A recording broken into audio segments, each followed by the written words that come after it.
Villain husband season 2 episode 5. ఇక story ఏంటో చూద్దామా? పదండి వెళ్దాం. తన రెగ్యులర్ అలారంతో నిద్రలేచిన ఆద్య బెడ్ పక్కనే టేబుల్ మీద టీ కప్ కనిపించగానే కప్ మీదనున్న కోస్టర్ తీస్తుంది. వేడివేడిగా పొగలు కక్కుతూ ఉన్న టీని చూసి దాన్ని చేతిలోకి తీసుకుని ఆద్య మెల్లగా సిప్ చేస్తూ మొబైల్ స్క్రోల్ చేస్తూ అలాగే 10 మినిట్స్ గడిపేస్తుంది. తర్వాత ఫ్రెష్ అవ్వడానికి వెళ్ళి నీట్గా ఫ్రెష్ అయ్యి సారీ కట్టుకొని కిందకి వెళ్తుంది.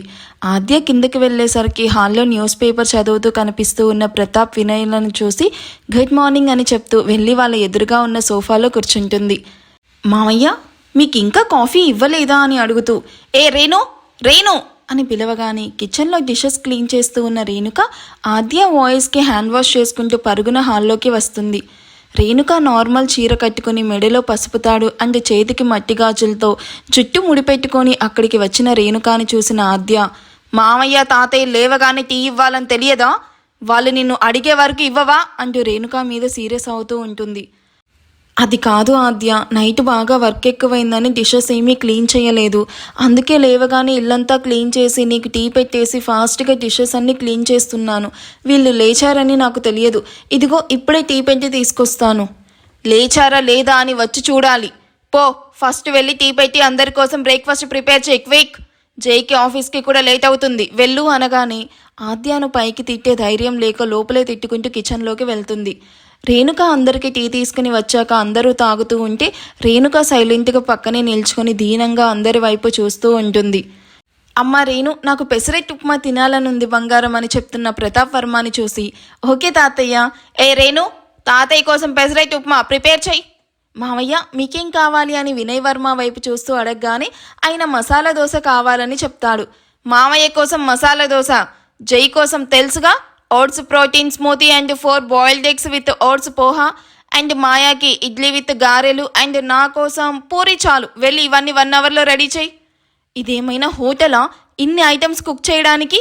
వీళ్ళు నన్ను ఇంటి కోడలన్న విషయం ఎప్పుడో మర్చిపోయారు. కనీసం మనిషిని అన్న జాలి కూడా లేకుండా ఒక్కొక్కరు ఒక్కో ఐటెం చెప్తే నేను ఒక్కదాన్ని ఎలా ప్రిపేర్ చేయాలి? ఇంట్లో వర్క్ చేస్తున్న మెయిడ్స్ కుక్స్ అందరినీ తీసేశారు. ఒక్కదాన్ని అన్ని వర్క్స్ బ్యాలెన్స్ చేయలేక చచ్చిపోతున్నాను. మళ్ళీ ఈ వంట ఒకటి కుక్ చేయమంటే అలా స్టాచ్యూ ఆఫ్ లిబర్టీ లాగా నిల్చుకొని ఉన్నావేంటి? వెళ్ళి కుకింగ్ ఫినిష్ చేయి. తన బాధ చెప్పినా అక్కడ ఎవరూ పట్టించుకోరు అని రేణుకాకి బాగా తెలుసు. ఇన్ఫ్యాక్ట్ తన కడుపున పుట్టిన కూతురు కూడా తనంటే ఇష్టపడడం లేదు. అందుకే రేణుక ఇంకేమీ మాట్లాడుకుంటా కామ్గా అందరూ తాగిన కప్స్ అన్ని కిచెన్లోకి తీసుకుని వెళ్ళి కింద మీద పడి అందరికీ కావాల్సినవన్నీ రెడీ చేసి డైనింగ్ టేబుల్ మీద పెడుతూ ఉంటుంది. అందరూ వచ్చి కూర్చున్నాక బ్రేక్ఫాస్ట్ సర్వ్ చేయగానే నవ్వుతూ బ్రేక్ఫాస్ట్ కంప్లీట్ చేసి అక్కడి నుంచి వెళ్ళిపోతున్న అందరినీ తిట్టుకుంటూ వాళ్ళు తిన్న ప్లేట్స్ అన్నీ తీసి కిచెన్లోకి వెళ్ళి డిషెస్ అన్నీ క్లీన్ చేస్తూ ఉంటుంది. ఇల్లంతా ఒక్కటే మాప్ పెట్టేసి బ్రేక్ఫాస్ట్ చేయడానికి కూర్చున్న రేణుకాకి తినే టైం కూడా ఇవ్వకుండా లంచ్ ప్రిపేర్ చేయమని చెప్తుంది ఆద్య. నో అంటూ ఒక్కసారిగా అరిచిన రేణుక తనని తాను చూసుకుంటుంది. తను జై రూమ్లోనే ఉంది అండ్ ఇదంతా తన భ్రమ అని అర్థం అవ్వగానే హఫ్ అని మొహాన పట్టిన చెమట తుడుచుకుంటూ మెల్లగా అక్కడి నుండి తన రూమ్కి వెళ్ళిపోతుంది. రేణుక తన రూమ్ డోర్ క్లోజ్ చేసుకుంటూ టేబుల్ మీద ఉన్న వాటర్ బాటిల్ తీసుకుని తాగేసి భారంగా శ్వాస తీసుకుంటూ బెడ్ మీద కూర్చుంటుంది. జై ఆద్యాలకు పిల్లలు పుడితే ఇప్పుడు నాకు వచ్చిన ఊహే నిజమవుతుంది. కాబట్టి వీళ్ళు ఎట్టి పరిస్థితుల్లోనూ కలవకూడదు. ఫస్ట్ నైట్ ఎలాగో ఆపలేకపోయాను. అట్లీస్ట్ మిగిలిన 2 నైట్స్ అయినా అవ్వకుండా ఆపాలి. ముందు ఇవి జరగకుండా ఆపితే తర్వాత ఎలా ఇద్దరిని దూరం చెయ్యాలో ఆలోచించవచ్చు అనుకొని రేణుక కాసేపటికి నార్మల్ అవుతూ కిందకి వెళ్తుంది. ఆద్య దేవుడికి దీపం పెట్టిన తర్వాత హాల్లోకి వచ్చి మహదీర్ పక్కనే కూర్చోగానే మహదీర్ కూతురు వైపు చూసి చిన్నగా నవ్వి వినయ్తో మాట్లాడుతూ ఉంటాడు. ఆద్య తనకు ఇటువైపు కూర్చొనున్న మాయాతో నవ్వుతూ మాట్లాడుతూ అప్పుడే కిందకి వచ్చిన రేణుకాను చూసి నవ్వుతూ తనకి ఎదురు వెళ్తుంది. ఆద్యాను చూసి కోపంగా మొహం తిప్పుకొని వెళ్తున్న రేణుక ముందుకు వచ్చి అరే ఆగండి అత్తయ్య, ఏంటలా వెళ్ళిపోతున్నారు?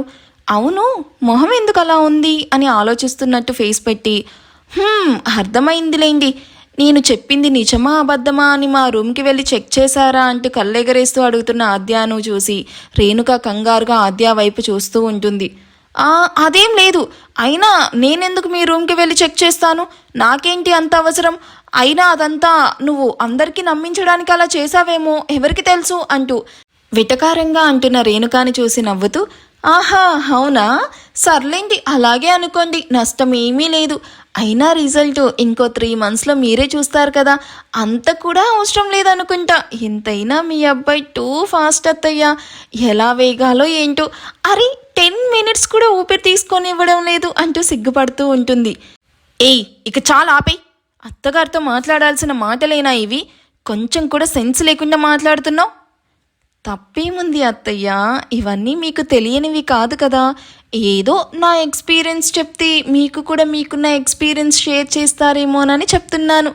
సిగ్గు లేకుండా బెడ్రూమ్ విషయాలు అందరితో షేర్ చేసుకునే అడ్డమైన అలవాటు నాకు లేదు. అడ్డులే ఫస్ట్. ఆగండి ఎందుకంత తొందర అని మళ్ళీ రేణుకాకి అడ్డుగా నిల్చుకొని, మీరు నాకు హెల్ప్ చేయాలత్తయ్య ప్లీజ్. అబ్బా ఏంటి నాకు పొద్దున్నే నీ గోల అని చిరాకు పడుతూ, ఏం హెల్ప్ చేయాలి?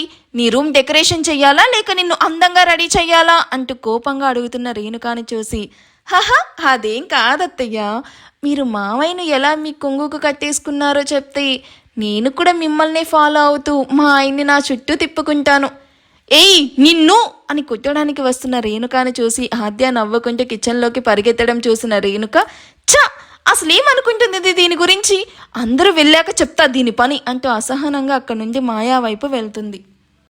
మమ్మీ నాకు బూస్ట్ కావాలి అని శైలు మెడ చుట్టూ చేతులు వేస్తూ ముద్దుగా అడుగుతున్న ఆద్య చెయ్యి మీద శైలు చిన్నగా కొట్టగానే, మమ్మీ ఏంటలా కొట్టావు అని చేయి రుద్దుకుంటూ ఉన్న ఆద్య చెవి మెలిపెడుతూ, నైట్ ఏం చెప్పా నీకు, ఇప్పటి నుంచి మన ఇంట్లో లాగా కాకుండా కొంచెం మెచ్యూర్గా బిహేవ్ చేయమని చెప్పాక కూడా ఇంత లేట్గా లేస్తే ఎలా? హో అదా నీ కోపం? హబ్బా మమ్మీ కొంచెం కూడా ఆలోచించవా నువ్వు? నైట్ మాకు ఫస్ట్ నైట్ అయితే ఎర్లీ మార్నింగ్ ఎలా లేస్తాను చెప్పు. అరే నువ్వే అర్థం చేసుకోవాలి కదా మమ్మీ, ఇవన్నీ అన్నీ చిన్నపిల్లకి చెప్పినట్టు చెప్తే కానీ నీకు అర్థం అవ్వదు. పాపం నీతో ఎలా వేగుతున్నాడో ఏంటో పూర్ డాడ్ అంటూ మహదీర్ మీద జాలి చూపిస్తూ ఉన్న కూతురు వైపు సీరియస్ లుక్స్ ఇస్తుంది శైలు. ఇలా కంటి చూపుతోనే చంపేసాయి.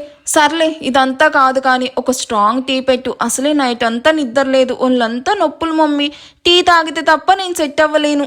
చీర నలుపుకొని బొట్టు చెరిపేసి సిగ్గుపడుతూ బాగానే మేనేజ్ చేశావు అంటూ తనకి టీ కప్పిస్తూ ఉన్న శైలును చూసి ఆద్య నోరు తెల్చి షాక్ అవుతుంది. ఏంటలా చూస్తున్నావు అని అడుగుతున్న శైలు మాటలకు, మమ్మీ రూమ్లో నాకు తెలియకుండా కెమెరాస్ కానీ పెట్టలేదు కదా అని అటు ఇటు చూస్తూ నెమ్మదిగా అడుగుతుంది. నేను నీ అమ్మని ఆద్య, నీ గురించి ఆ మాత్రం తెలియదా నాకు? నేను గొంతు చించుకొని మరీ చెప్పాను అన్నీ వదిలేసి జైతో న్యూ లైఫ్ స్టార్ట్ చేయమని. అయినా నా మాటను కూరలో వేసిన కరేపాకులాగా తీసేశావు. నీకు నువ్వు అన్నీ ఊహించుకోకు మమ్మీ, మా ఫస్ట్ నైట్ ఆల్రెడీ అయిపోయింది. అంతలా నీకు డౌట్ ఉంటే డాక్టర్తో చెక్ చేయించు. కొంచెం కూడా నీ కూతురు మీద నమ్మకం లేదు నీకు అని మూతి తిప్పుతూ, ఈ టీ నా కోసం కాదు మా ఆయన కోసం అడిగాను అని కప్పంటుకొని వెళ్తున్న ఆద్యాను చూసి, నిజంగా ఫస్ట్ నైట్ అయ్యిందా అని ఆలోచనలో పడుతుంది శైలు. వామ్మో జస్ట్ మిస్ అని గుండెల మీద చేయి పెట్టుకొని, నా మమ్మీకి ఎందుకు దేవుడా ఇంత బ్రెయిన్ ఇచ్చావని వెనక్కి తిరిగి కిచెన్లో ఉన్న శైలు వైపు చూస్తూ, అమ్మయ్య నేను చెప్పింది నమ్మినట్టే ఉంది, ఇంకోసారి మమ్మీకి ఇలాంటి డౌట్ రాకుండా చూడాలి అనుకొని ఆ కప్ తీసుకొని తన రూమ్కి వెళ్తుంది. రూమ్లోకి వెళ్ళి డోర్ క్లోజ్ చేసిన ఆద్యాకి బెడ్ మీద ప్రపంచంతో సంబంధం లేకుండా ఫుల్ స్లీప్లో పడుకొనున్న జైను చూసి నవ్వుకుంటూ అక్కడే ఉన్న కౌచ్లో కూర్చొని టీ సిప్ చేస్తూ కాల్లో మాట్లాడుతూ ఉంటుంది. తన కాల్ ఫినిష్ చేసిన ఆద్య ఖాళీ కప్ టేబుల్ మీద పెడుతూ తలకి చుట్టుకున్న టవల్ తీస్తూ బాల్కనీ డోర్ ఓపెన్ చేస్తూ అడ్డుగా కర్టెన్స్ని కూడా క్లోజ్ చేసి తల అర్పుకుంటూ బాల్కనీలోకి నడుస్తుంది. వెచ్చని సూర్యకిరణాలు తన మొహం మీద పడగానే మెల్లగా కళ్ళు తెరుస్తాడు జై. డైరెక్ట్గా తన మొహం మీద పడుతున్న వెలుగుకి కళ్ళకు చేతిని అడ్డు పెట్టుకుంటూ బద్ధకంగా లేచి కూర్చుంటాడు. హో గాడ్ ఏంటిది నాకు ఇంత డ్రౌజీగా ఉంది అని కళ్ళు నొరుముకుంటూ వాల్ క్లాక్ వైపు చూసిన జైకి టైం 11 దాటినట్టు కనిపించి ఒక్కసారిగా నిద్రమత్తు వదిలేలాగా చేస్తుంది.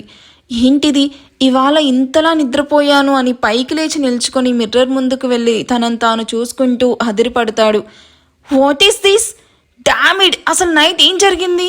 ఇది నిద్రపోయాను అనుకోని నిద్రలో నన్ను ఏదో చేసినట్టుంది, కానీ నాకేం గుర్తులేదే ఏంటి అని జుట్టు పీక్కుంటూ తలలో నుండి ఒక్కొక్కటిగా రాలుతూ ఉన్న రోజ్ పెటల్స్కి ఇరిటేట్ అవుతూ ఆ ఆద్య అంటూ గట్టిగా అరుస్తాడు. బాల్కనీలో తల తుడుచుకుంటూ ఉన్న ఆద్య జై అరుపుకి వీడు నిద్రలేచినట్టున్నాడు. కాసేపు వీడి గోలను భరించాలి అనుకుంటూ రూమ్లోకి వస్తుంది. ఏంటి పొద్దున్నే కాకిలాగా అరుస్తున్నావు అని చిరాక్గా అడుగుతున్న ఆద్య మీదకి కుషన్ విసురుతూ, అసలేం జరిగింది నైట్? నేను పడుకునే ముందు నార్మల్గానే పడుకున్నాను కదా, మార్నింగ్ లేచేసరికి ఏంటి ఇలా ఉన్నాను, అసలు నన్నేం చేసావు నైట్ అంటూ కోపంగా ఆద్యాను వాల్కి లాక్ చేస్తూ అడుగుతాడు. నువ్వు సూపర్ స్టార్ మహేష్ బాబు అని నిద్రలో రేప్ చేశాను అని వెటకారంగా చెప్పి వదులు అని జైను వెనక్కి తోస్తుంది. అడిగిన దానికి తిన్నగా ఆన్సర్ ఇవ్వు, అసలేం జరిగింది నైట్? బాబు నీకో నమస్కారం, నిన్ను ఏదైనా చెయ్యాలన్న ఇంట్రెస్ట్ రెండూ నాకు లేవు.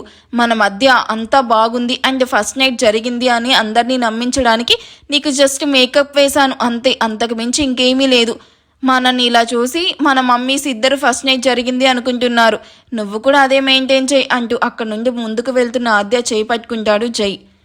మళ్ళీ ఏంటి అని వెనక్కి తిరిగి అడుగుతున్న ఆద్య వైపు చూసి, మార్నింగ్ మన రూమ్ డోర్ ఎవరైనా నాక్ చేశారా? నువ్వు నిద్ర లేచి చాలాసేపు అయినట్టుంది. అవును, మమ్మీనే వచ్చి డోర్ నాక్ చేసి నిద్ర లేపింది అంటూ సింపుల్గా చెప్పిన ఆద్య వైపు కళ్ళు చిన్నవి చేసి చూస్తూ, మరి నాకెందుకు మెలకు రాలేదు అంటూ ఆద్య నడుము పట్టుకుని తన మీదకి లాక్కుంటూ కోపంగా చూస్తూ అడుగుతాడు. ఆ ఇది మరీ బాగుంది, నీకు మెలకువ రాకపోతే దానికి నేనేం చెయ్యను, ముందు నన్ను వదులు, నేను బయటకు వెళ్ళాలి అని జై నుండి దూరంగా జరగడానికి ట్రై చేస్తూ ఉంటుంది. నిజం చెప్పవే, మిల్క్లో ఏం కలిపావు? అది తాగాకే నైట్ నాకు అసలు మెలకువే రాలేదు అండ్ ఎప్పుడు ఎర్లీ మార్నింగ్ లేచే నేను ఇవాళ ఆఫ్టర్నూన్ దాకా మెలకువ లేకుండా పడుకున్నా. ఇందాక నిద్ర లేచినప్పుడు కూడా తలంతా తిరుగుతూ చాలా బద్ధకంగా ఉంది. జై మాటలకు ఆద్య నైట్ జరిగింది గుర్తు చేసుకుంటూ ఉంటుంది. మాన్య తనను రెడీ చేశాక వాటర్ తాగి వస్తానని మాన్యాకి చెప్పి రూమ్ నుండి బయటకు వచ్చిన ఆద్య ఎవరికంటా పడుకుంటే జాగ్రత్తగా కిచెన్లోకి వెళ్తుంది. అక్కడున్న కుక్స్ను రేణుక పిలుస్తుంది అని వాళ్ళను బయటకు పంపేసి గ్యాస్ కౌంటర్ మీదున్న మిల్క్ గ్లాస్లో తన చీర కొంగులో జాగ్రత్తగా దాచిన స్లీపింగ్ పిల్స్ కలిపేసి స్పూన్తో డౌట్ రాకుండా మిక్స్ చేస్తుంది. తరువాత స్పూన్ అక్కడే ఉంటే మళ్ళీ లేనిపోని డౌట్ అంతా క్రియేట్ అవుతుంది అని దాన్ని షింక్లో పడేసి పాల గ్లాస్ని చూసి నవ్వుతూ కోస్టర్తో క్లోజ్ చేస్తుంది. అప్పుడే ఎవరో వస్తున్నట్టు అలికిడి వినిపించగానే ఫ్రిడ్జ్లోని వాటర్ బాటిల్ తీసుకుని కామ్గా తన రూమ్కి వెళ్ళిపోతుంది. అదంతా గుర్తు చేసుకుని ఆద్య నవ్వుకుంటూ చెయ్యి వైపు చూస్తూ, ఏమో నాకు తెలియదు అని చెప్పి లోపలే నవ్వుకుంటూ ఉన్న ఆద్య బుగ్గలు నొక్కి పట్టుకొని, నిజం చెప్పవి, అందులో స్లీపింగ్ పిల్స్ కలిపావు కదా? సీరియస్గా అడుగుతూ ఉన్న జై వాయిస్కి, అవును కలిపా, అయితే ఏంటి? నీ గురించి తెలిసి కూడా అంత అజాగ్రత్తగా ఎలా ఉంటాను? అందుకే నా అరేంజ్మెంట్స్లో నేనున్నాను, జాగ్రత్త పడడంలో తప్పులేదు కదా. ఫస్ట్ నైట్ డెకరేషన్కి టెంప్ట్ అయ్యి నువ్వు ఏదైనా చేస్తే అప్పుడు నేనేం చెయ్యాలి? అందుకే స్లీపింగ్ పిల్స్ కలిపిన మిల్క్ నీతో తాగించి ప్రశాంతంగా నిద్రపోయాను.